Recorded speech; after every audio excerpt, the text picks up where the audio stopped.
I first arrived on this earth 25 years ago today, back in 1998. Which is where we're going to begin today's video, because today, for my 25th birthday, I will be counting down the movies I have loved from every year that I've been alive. So let's kick this off without wasting any time and go all the way back to 1998, and for that I have The Prince of Egypt, which came out in December of that year, so I was 2 months old, so it's legit.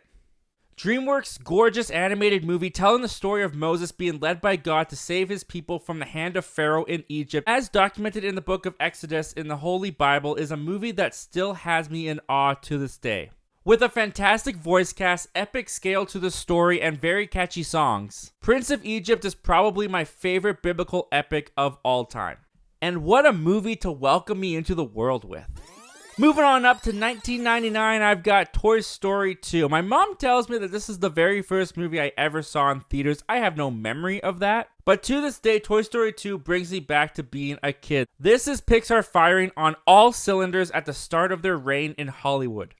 Introducing brand new iconic characters like Jessie and Bullseye, as well as also improving on the characters that we know and love from the first film. Toy Story 2 was the first movie that proved to me personally that sequels could be better than the original.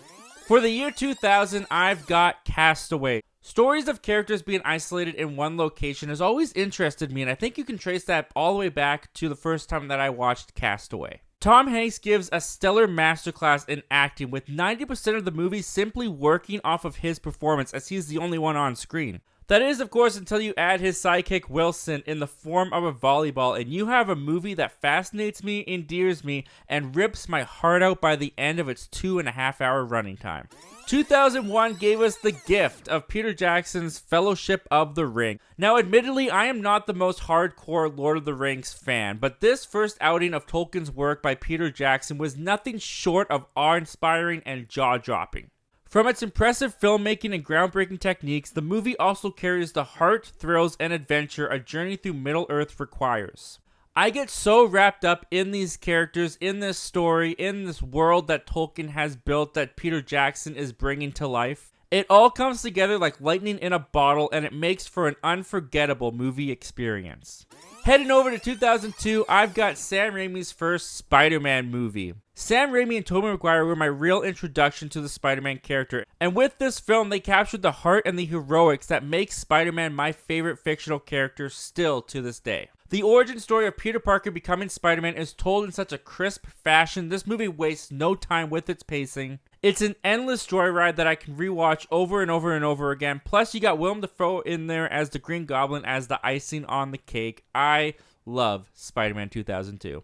For 2003, I'm going with a little bit of an oddball one, but if I don't pick this movie, I'm just lying to myself, because this is without a doubt the movie I've watched the most from 2003. And that is the Jon Favreau film bringing us Will Ferrell as Elf. Now, being a Christmas movie, this does have that advantage of being watched every year by me and my family. But even with all that said, every holiday season when I put this on, it is just as endearing, funny, and enchanting as it has ever been. Will Ferrell is perfectly cast in this role as Buddy the Elf, utilizing the shtick of Will Ferrell to the max, and it also just always spreads that Christmas cheer. Thank you, 2003, for the gift that was Elf. Going back to our buddies of Sam Raimi and Tobey Maguire, I've got Spider-Man 2 coming in 2004. If Spider-Man was my introduction to the character, this movie was my deep dive into the character. In every way, this movie is superior to its predecessor, with upping up the scale and scope of the action, nailing the comedic and dramatic beats, as well as topping the villain of Green Goblin with the sympathetic arc of Alfred Molina's Doc Ock. For me, Spider-Man has never been better than he's been here in 2004. For 2005, I've chosen to include Revenge of the Sith. The finale in George Lucas' Star Wars trilogy is not without its flaws, but I would be lying if I said that when I look through the list of movies that came out in 2005, this is the one that I've definitely rewatched the most. With its almost Shakespeare-like wannabe tragedy of the fall of Anakin Skywalker to the flashy action sequences and lightsaber battles, there is enough entertainment in Revenge of the Sith and quotable lines that my friends and I have said endlessly that warrants this Star Wars entry for this spot on the list.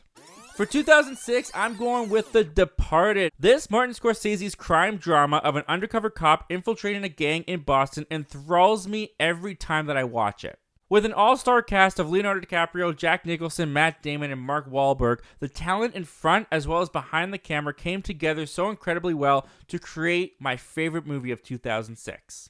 With an ending that has made my jaw drop farther and with a louder thud than any movie I think ever has. For 2007, I'm going with Hot Fuzz. The first of the now dubbed Cornetto trilogy of Simon Pegg and Edgar Wright coming together to tell this story of a hotshot police officer in a small village investigating mysterious deaths of its residents is a twisty, turny narrative that I love. With an almost abruptly tonal shift in the second half of the movie, where it basically becomes a slasher film in disguise, there are so many moments of dark humor and fun that makes Hot Fuzz one for the books. At 2008, I've got Iron Man, probably the most influential movie of my entire lifetime. Iron Man kicked off the MCU with a great first outing. Robert Downey Jr. is one of the best castings of all time. Tony Stark's journey of becoming Iron Man, his transformation from a selfish playboy billionaire to becoming one of the greatest Marvel heroes is nearly perfectly told. I love this movie back in 2008. I love what this movie has brought us in the MCU, and I think I love this movie even more today than I did back when I saw it in 2008. For 2009, I'm going Inglourious Basterds. Tarantino's fictionalized take on World War II is some of his best work to date, with an astonishing cast including Brad Pitt and Christoph Waltz delivering some truly captivating dialogue as they take on Nazis in Germany with the pulpy, over-the-top blood splatter that we come to expect from Tarantino films. Inglourious Basterds is a wild exploration of World War II from the mind of Tarantino without diminishing the atrocities of its reality, balancing those tones perfectly. Closing out the decade of 2010, I've got Christopher Nolan's Inception. This movie from Christopher Nolan about dream thieves not only manages to be a thinking piece, but also a phenomenal blockbuster. With creative and unforgettable action set pieces, a solid story, inspiring concept, and fantastic cast of characters, no movie in 2010 had my imagination split wide open as much as Inception did. Sticking with the action, let's move on to 2011 and talk about Fast 5, arguably the peak of the Fast and Furious franchise. Fast 5 took the franchise in a whole new direction in a very entertaining way, with a solid heist plot, crazy yet still believable stunts, and action sequences. This family of characters have never been better together, and the franchise has never fired on all cylinders like it did back in 2011 with Fast 5. Moving on to 2012, we've got the game changer for not just comic book movies, but also the industry in general with The Avengers. I will never forget witnessing this movie in theaters. Following these characters in their individual movies to then seeing them all come together on the big screen was mind-blowing to a 13-year-old Zach. I was at the perfect age for this movie to hit in my life. It captured my imagination of what blockbusters and movies could not just be, but also what they could deliver. The Avengers was a 4-year promise from Marvel that they more than delivered on. 2013, I'm going with an underrated gem, and that is About Time. A quirky little romantic drama that sees a time-traveling man falling in love with a girl and desperately trying to keep the relationship working. Back in 2013 and still to this day, I found this movie to be a delightful little charming breath of fresh air. With its use of its concept and the charm of the stars Rachel McAdams and Domhnall Gleeson, this is a movie that I just adore. For 2014, I'm going with Whiplash. Who knew that jazz music could be so intense? J.K. Simmons owns the role of Terrence Flesher, this relentless jazz teacher that Miles Teller's character Andrew just cannot impress. The way that the movie builds in its intensity and the rivalry between these two characters portrayed by these phenomenal actors is some of the most thrilling filmmaking that I experienced back in 2014. And the movie has definitely stuck with me ever since, with an ending that makes me want to stand up and applaud every time the movie finishes. Going on to 2015, I'm going with The Martian. Similar to the feelings I have with Castaway, watching Matt Damon struggle to survive on Mars when he is abandoned by his team on a NASA mission, it fascinates me. I also love how the movie cuts back and forth between his survival and NASA's struggle trying to find a solution to save their man. I hung on to every minute of this film back when I saw this in theaters, and that feeling is lasting every time that I put it back on and watch it at home. Bringing Marvel back in the room, for 2016, I've got Captain America Civil War. I was stunned when I saw Captain America Civil War back in theaters in 2016. And that feeling returns to me every time that I watch it. The perfect balance of this being a political disagreement centered around the demise of the Avengers as we know them, while also keeping the focus on Steve Rogers and Bucky Barnes blends so well together. Add on top of that the introduction of Black Panther and Spider-Man, plus the jaw-dropping battle at the airport between all of our beloved heroes. I still don't know how they managed to pull off Civil War as great as they did. Coming in for 2017, we're going back to Edgar Wright and we're looking at Baby Driver. This crime thriller love story from Edgar Wright came out of nowhere back in 2017 and completely blew me away. Ansel Elgort's Baby quickly became my favorite character of 2017 as this reluctant getaway driver dreaming of a life away from this crime world. With some incredible chase sequences, stunts, and a fantastic soundtrack, Baby Driver was an instant love of mine and was one of the easiest picks to choose for this list. And speaking of easiest picks to choose for this list, 2018 gave us Avengers Infinity War. The impossible was completely accomplished with this one. This movie was announced by Marvel all the way back in 2015, and I have never had the amount of anticipation that I had for Avengers Infinity War. And somehow they still managed to blow all my expectations out of the water. Bringing nearly all of their franchises and characters together, Marvel managed to balance all of the tones, all of the humor and drama to near perfection. Add on top of that a truly iconic villain in the form of Thanos and an ending that had many, many children crying in my auditorium and theaters around the world. There is so much I could say about the impact that Avengers Infinity War has had on me, but let's just sum it up by saying it's an experience I will never forget. Followed up in 2019 with Avengers Endgame.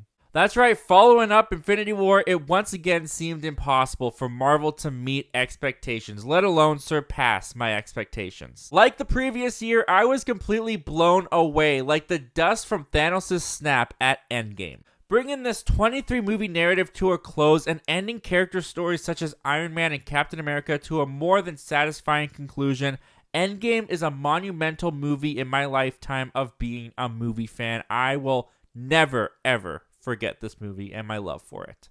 In a year that was cut short for reasons, Mitchell's vs. the Machines was the levity we all needed in 2020. Another one of those gems produced by the duo Phil and Lord. With the signature comedic style that we have come to love from this duo, the movie was filled to the brim with colorful characters, laughs, heart, and overall a smile-inducing good time that back in 2020 was definitely needed.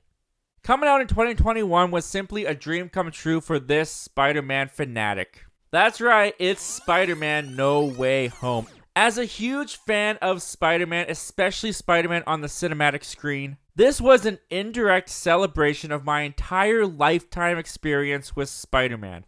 Bringing together the Spider-Man of my childhood, my teen years, and my adult years with Tobey, Andrew, and Tom seemed like something that would never happen, but yet again, Marvel and Sony made my dreams come true and surpassed my expectations. I have talked endlessly about Spider-Man No Way Home on this channel. It is a movie that given me an experience like no other movie has ever done, and I don't think any other movie ever will. This is a truly, truly special Spider-Man film that I hold very dear to my heart. Coming in with 2022, I'm going to go with All Quiet on the Western Front. Now, this spot used to belong to The Batman. If you watched my Everything I Watched Ranked in 2022 video, you know that The Batman came in at number 1. But once I saw All Quiet on the Western Front, I knew that that crown was going to be passed over. A tragic look at war that puts you smack dab in the middle of all the chaos, the horror, the demise, and the dread, while also giving moments of hope that the characters we follow might just come out okay. This movie drew me in with its phenomenal performances, its set pieces, its filmmaking, and all of the emotions. This was the most emotional ride of 2022 for me, and it is the movie that has stuck with me the most of everything I watched that year. Which brings us to 2023, so obviously I don't have a definitive answer for this one, but consider this a placeholder for now. I honestly don't know if anything is really ever going to top Across the Spider-Verse this year. But for now, with its gorgeous animation and heartfelt Spider-Man story told through the eyes of Miles Morales, so far this is at the top of my list of the year, but we'll just have to wait and see what else there is to come. And there you have it, guys. Those are my favorite movies from every year that I have been alive. Now, obviously, I have only been alive for 25 years. I've not seen every movie from these years. This list is totally subject to change, so maybe I'll do this video again in another 25 years. But now I pass it on to you guys. Date yourself down in the comment section and tell me your favorite movie from every year that you have been alive. And for those of you who are new here and you haven't heard, we have a goal on this channel. We want to hit 2,500 subscribers before the end of the year. Today is my birthday, so the only gift that I want from you is to smash that subscribe button. If you like talking movies, we'd love to have you join our little community over here. And as always, guys, thank you so much for hearing me out. I will talk to you guys again real soon.